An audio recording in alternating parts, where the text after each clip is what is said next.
So now that Edie's demonstrated that he's not only got a great hinge, but a great deadlift, we're going to start guiding him to the setup for his kettlebell swing. So unlike the deadlift, you're not going to set up with the weight underneath you, but a little bit in front of you. So Edie, I want you to set up with 1 foot's distance from the bell. So Edie's going to place his big toe against the back of the bell and set up his other foot behind it and then space his feet out. Okay? What you can now see is that there's a triangle starting with the bell and going to Edie's feet.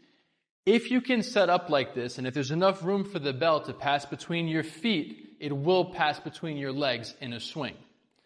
Now, Edie, I want you to hinge over, bend at the hips, and reach for the bell.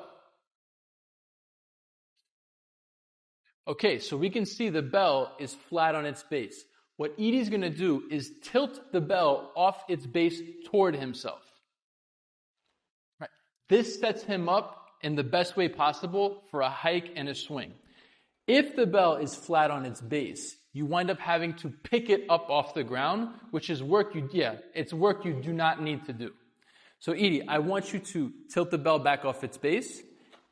And now we're going to prime the setup for the best possible hike. Edie, squeeze your lats, pinch your armpits, and think of a big, proud chest. Now, it's a small adjustment, but if you can see, he's engaged his lats, and this is going to make it so that there's an anchor for the entire duration of the swing. If the lats are not engaged, there'll be a lot of jankiness and pulling on you as you swing. We don't want this. We want stability and strength throughout the swing. Now, everything looks to be good. I'd probably have Edie sit a little bit lower.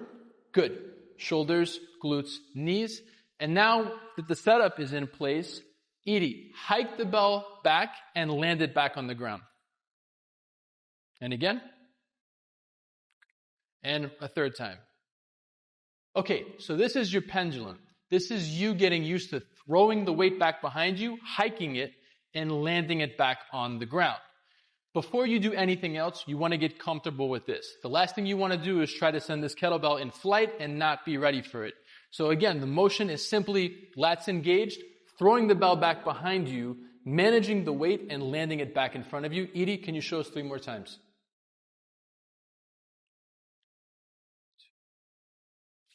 Very good. Land the bell back on its base, and that's it for the setup and for the pendulum.